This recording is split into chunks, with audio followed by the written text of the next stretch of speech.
Let me welcome everybody to this conversation with Steed Davidson, who is the Dean of the Faculty and the Vice President of Academic Affairs at McCormick Theological Seminary in Chicago, and he's also a professor of Hebrew Bible at that institution. Steed Davidson is the author of Empire and Exile, Postcolonial Readings of Selected Texts of the Book of Jeremiah, and another book titled Readings in the Bible, Reading the Bible in Postcolonial Perspective. And he's also a co-editor of Islands, and the Bible, Ruminations. Steed is currently co-authoring Postcolonial Biblical Criticism, a guide for the perplexed. Looking forward to that one. And he's co-editor of the soon-to-be-released Prophetic Otherness, the construction of the other in prophetic literature. He has also written various essays that explore the Hebrew Bible from post-colonial, gendered, and several other critical perspectives. Welcome so much, Steed. It's great to be talking to you this afternoon. Thank you very much, Joerg, for the invitation. And we are reconnecting at the same time, building on old relationships. So I'm really looking forward to this time together. So my first question is about racism. This is something, of course, that has been with us in the United States from the very beginning, and not just an issue, but a matter of life and death. Today, we're, of course, reminded about racism in many ways, including the public outrage about the murders of George Floyd, Breonna Taylor, Ahmaud Arbery, and many others who are not forgotten. We're, of course, also reminded of the atrocious racism that we see all around us, embodied in white supremacy, including the events on January 6th of 2021. Steed, your work has addressed racism in the Americas in various ways, but in a recent email, you noted that you have been broadening your own critique of racism beyond cultural conceptions. So my question to you, how have you expanded your own analysis and what have you learned? So I came to recognize that racism is an intractable problem for several of the reasons that you outlined. This has been an enduring issue. And it's easy to fall within the trap of thinking this is basically a moral taint and that we could change it if only people change their hearts, the kind of evangelical notions that we would have. I found that to be an inadequate answer, and I wanted to find deeper answers to it. So a lot of my research led me into trying to figure out what are the roots of racism and what are the roots of modern racism and the concept of racism. And of course, there are various people who have written certain works on this, trying to see it. And my interest was also trying to find, are there theological and biblical roots for this? And some, at times I used to think, well, it was people reading the Bible and they looked at things like the Table of Nations in Genesis chapter 10, and they looked at various other things that authorized a hierarchy of peoples and the differentiations of people, and that they took that, and they ran with it.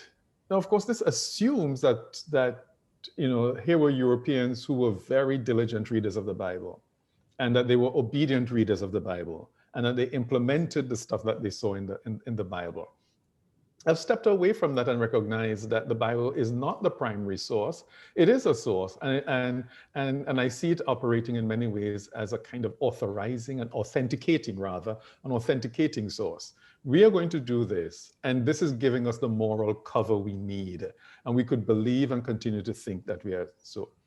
So what are the origins? And so I've looked at other people's work and saw that the tie between race and capitalism was one of the more compelling answers to me that takes us back to a sort of a 16th century answer, at least as it relates to the Americas. They're precursors before the 16th century of things that are happening in Europe as well that are important. I mean, if there's any consolation, it's the discovery that, well, racism doesn't start as animus against Black people, that its origins can be located in animus against a different set of people who are constructed quite differently, but they weren't people of African descent. It eventually makes its way and becomes ossified in our own time in a kind of an anti-Black racism. But its origins are somewhere else. And I don't know whether that's a comforting thought or not, especially you sit on the other end of what's happening now. But I find that fascinating. It certainly doesn't make it any easier or better for Black people, therefore, right? Even if you say, there are other things involved, because it becomes so deadly and its history becomes so tied up with racism and white supremacy that today, at this moment, we cannot really disassociate it. But what's so striking to me about what you're saying is, as we dig deeper, of course, our concern, yours and mine, is how do we fight this racism, right? How do we fight this white supremacy? What I hear you saying is that simply moral arguments are not enough, right? Appealing to sort of individuals or even sort of people's moral compass may not be sufficient in overcoming it. Yeah. I mean, of course, with all of the historical stuff that I've done, the one constant is white supremacy. That hasn't changed. It's just this constant search for different targets upon which that would be displayed, which of course I think makes a case for the kind of collaborative, collective efforts to fight against it. That the capacity of racism and some of these other forms of oppression to co-opt people and to dilute those types of organizing strategies is something that we need to be alert to. And so this is why I'm saying let's go back and see that there are antecedents to a modern racism that included that there were people who were treated like Black people are treated today, that there were people who did not always have that. And the fact that they might in somehow be incorporated into whiteness now doesn't mean that they have a solid place there. And this just may, in some ways, be also a signal to current groups to say, resist that siren call to incorporation into whiteness. So that brings us to this question of resistance, right? There may be ways to resist it. There's also ways, of course, in which the system resists the resistance, sort of pushes back against it. One term that's sometimes used today by Cedric Robinson and others is this notion of a racial capitalism, which sort of makes it very clear that notions of race and notions of class, embodiments, of course, of race and class, are very closely tied together. So I'm curious what some of your thoughts might be about this relationship, and of course how we could help address some of the problems that are emerging when these two are welded together in these pernicious ways that we see in a racialized capitalism. So one of the more recent experience of the sort of the mind-blowing experience of reading a book was me encountering Black Marxism by Cedric Robinson, and it started to unfold several things for me. And I mean, I was reading him alongside of Walter Mingolo, who is more attentive to some of the religious and theological histories of the time than Robinson is. And I think that it's important, because what the notions of racial capitalism is able to do for us is to point out, even within, say, the US, what's the difference between an early Martin Luther King and a Malcolm X or a Stokely Carmichael? Because one of the things that we will recognize is that King in his later years moved closer to some of the ideological position of Stokely or even a Malcolm X. And it is the issue of capitalism and the way in which Black people have been constructed by capitalism. And in particular, poor Black people have been constructed by capitalism. So that to have an anti-racist discourse that is not also, or at its heart, class conscious, is to miss the ways within which the entire edifice is played out upon the most vulnerable of Black people. I mean, it's the notion at the heart of Black Lives Matter. It's this idea that until we attend to the issues that impact the most vulnerable people and the most vulnerable Black people, then we're not really addressing it. So I get very impatient with a kind of a middle class ethos that sees racism only in the guise of the inconveniences that people experience. You know, so it's the tenured professor at the Ivy League school who is assumed to be out of place. And I'm not saying that these aren't important things, those matter. But if racism is reduced to simply that, making sure that you could walk the campus of a university unhindered and be assumed to be an intellectual isn't solving the bigger problems of the Black underclass. It's part of the struggle for sure, as you're saying, but there's this other thing that's going on, and to me, the exciting thing is that more and more of us are sort of hitting on that right now. You know, I mean, you've sort of had your own discoveries there. For myself, for what we're doing through the Wendland-Cook Program, those are some of the questions that we're consistently raising, because even though our focus is on questions of economics and ecology, we realize it cannot be resolved without intersectionally thinking about issues of race, ethnicity as well, sexuality, gender, and so on.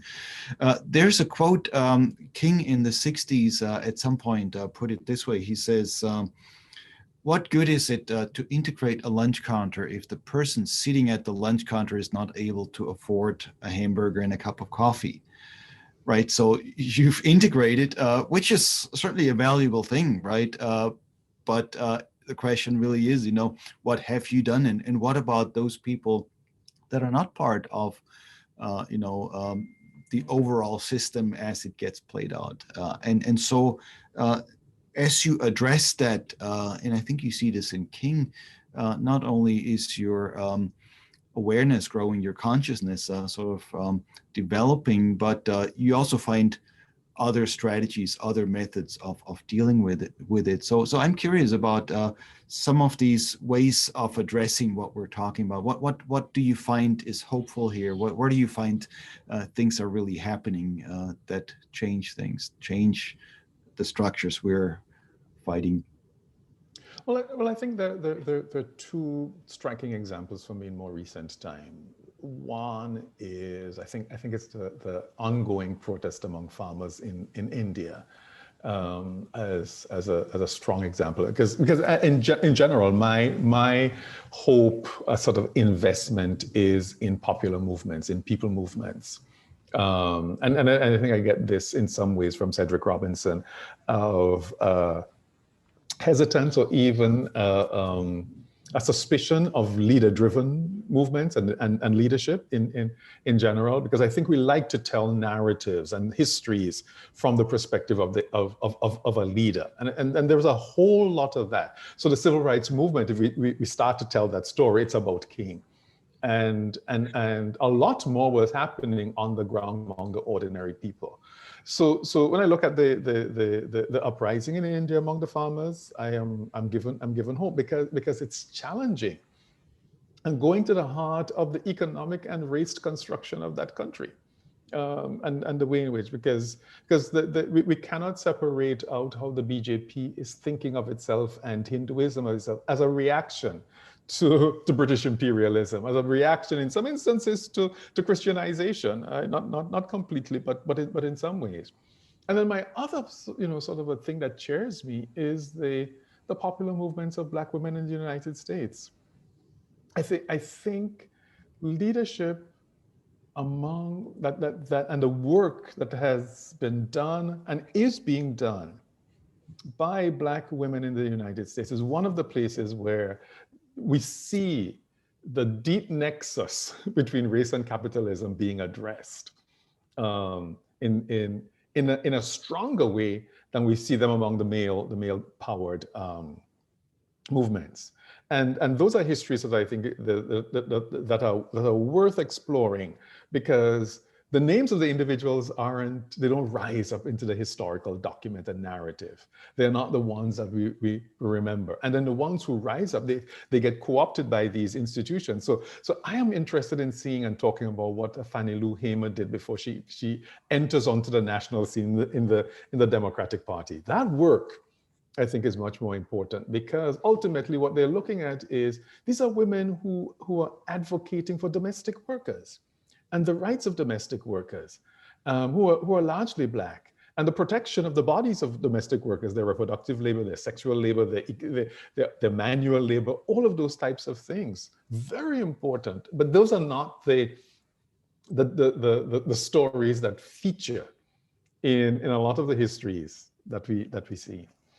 And those are fascinating stories. I would encourage anybody listening to us to investigate some of them, because what's so powerful to me, piggybacking on what you just said, is that there is a history of race and class coming together, and gender, in the case of Black women. Yeah. Fannie Lou Hamer, I think, is fascinating, because for her, this question of class is always present. And not just as an idea, but as a way of building power. So in her case, at some point, she gets quite frustrated with politics. All of us sometimes do. And then what does she do? She develops cooperative projects, right. Which is a way of building working class power, I would say. This is the point of worker cooperatives today. The unions are coming along, learning about this also, that there's tremendous power in people who are building this from the grassroots up. So this question of, movements versus this idea of leader-driven movements that we sometimes worship in the US is really crucial, because a lot of this dynamics comes from the bottom up. And so even in Hamer's case, it would be a mistake to think it's just her. It's her in the community. And she gets it much more so than a lot of us get it now. And I think King in his own way got it, but then in the history afterwards, people almost are telling it now as if King had invented the civil rights movement, or Rosa Parks had sort of single-handedly turned things around, not realizing that Rosa Parks, of course, was trained at the Highlander Center, and that all of it brought together not just race, but race, gender, and class. And if you look at the Indian context, of course, you find the same thing again. I spent some time in India about 2 years ago, and was there with the movements themselves, how working class people organize in India to what was perhaps the most moving moment for me was to spend some time with tea picker women in Kerala in the south, who were organizing, who were doing so within a union, but who also talked about some of the problems they had within the union that was male dominated. And so the women took over. That in a way moved the union movement forward, and that led to some of the successes where the women actually were able to change history in a place that many of us may not have ever thought much about. So that's to me the real motivation here in the lesson that I'm drawing from what you're saying. But let's add religion to the picture, because in India, of course, there's a form of Hinduism that is dominant in that some of the farmers are also addressing as confining. In the US, it's oftentimes been Christianity that has confined us and that has promoted racism, white supremacy, class hierarchies and all of that. Yet there's another religion emerging in the lives of these farmers, in the lives of African-American women in the United States, Fannie Lou Hamer and others. That's very exciting. So I'm curious about your thoughts about the role of religion on both sides here. So one of the things I always do is to talk about the Haitian Revolution. And the Haitian Revolution as this major historical marker of the protest against white supremacy. And for many reasons, it's not that it was the only protest, but it was the most successful one historically within the Americas.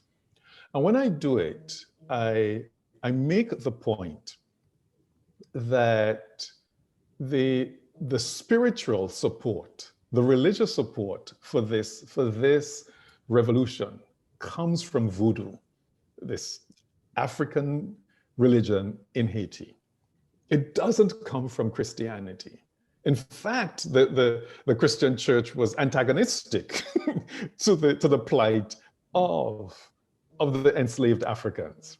And so that juxtaposition is always striking for me, because it is representative, not in every single case, of where Christianity has stood on the issues of enslavement, anti-Black racism, oppression, and so on in its historical existence within the Americas. So that we cannot extract the role of Christianity. I mean, because you'll get me going on about the distorted religious vision that attended Christopher Columbus. Yes. So there's a lot of stories to go there, and Columbus's project is an economic project. It was about this capturing of wealth from the Indies in order to refinance the capture of Jerusalem. And while he might have couched it in these lofty religious ideals, ultimately the project facilitates this big, large capitalistic enterprise on which we're suffering. No, there's no doubt that there is within Christianity the potential to do better. And again, I would go back by saying, let's pay attention to the underground movements that have been forcing Christianity to accept its potential to be on the right side of history. And I don't think that institutionally the church has had the capacity to right itself. It has constantly been forced to right itself and to do the correction, and to do so grudgingly, and to do so with resistance, and to do so in ways that will dilute and diminish the push for something stronger. I mean, so I don't want to sound ultimately too cynical, though I am. But I am not convinced that the way in which the church is established as an institution, that it has that. I mean, it can sit well with this vision of a morally just world. The morally just world is in the heart of Christianity, but in its institutional organization has done all that it can to make sure that vision is as limited as possible.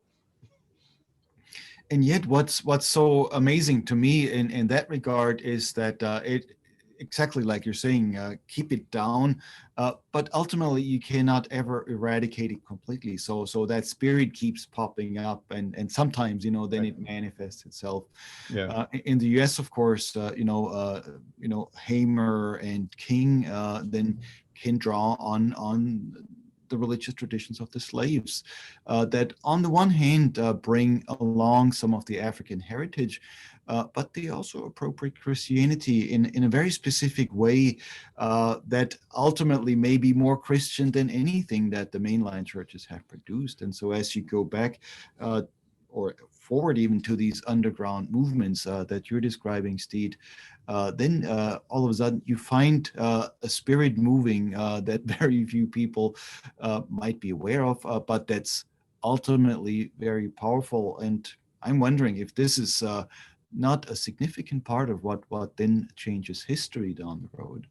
So I have been taken with the St. Lucian poet Derek Walcott's analysis about Africans' relationship with Christianity, and he takes the view Africans didn't convert to Christianity, that Africans saved it, that Christianity in some ways is a dying religion by the time it gets to the Americas. I mean, so you basically have this religion endorsing the human trafficking and all of these kinds of oppression, and that what African people did was to enter into this religion and save it from itself, and it becomes a place where they could now exist.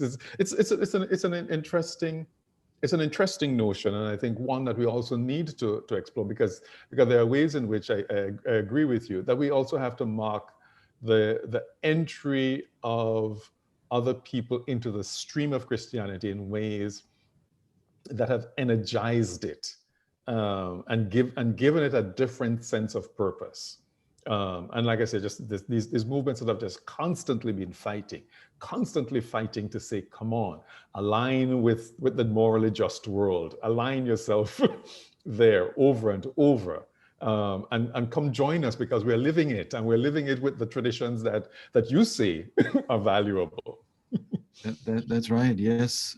We're almost at the end of our time here, but this is hopeful. I mean, I think we're closing here on a hopeful note, namely, not only that there's ways to revitalize this dying tradition, but maybe more so to reform it and maybe revolutionize it even.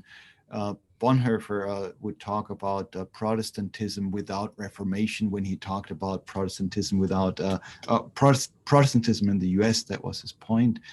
But you could say maybe it's that Reformation happening in a different way, not through a Martin Luther, but through a Martin Luther King, right? A Fannie Lou Hamer, and also, through many other working class traditions. There's an interesting book published a few years ago, The Life and Death of the Radical Historical Jesus, which describes people's traditions, working people's traditions in the United States as they emerge, where people deal not only with Jesus as an idea, but as a different way of life that is revolutionary, that is challenging, and that's ultimately deconstructing this racial capitalism that's keeping us down and providing alternatives. So ultimately, I think there is hope.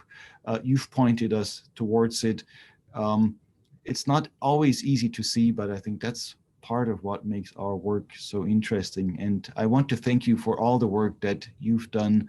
I want our listeners to be aware of your work. So go back to the beginning, to the introduction, Google Steed Davidson's work, and stay with us for other more of these conversations to come. So thank you so much, Steed, for your time today, and we'll continue this.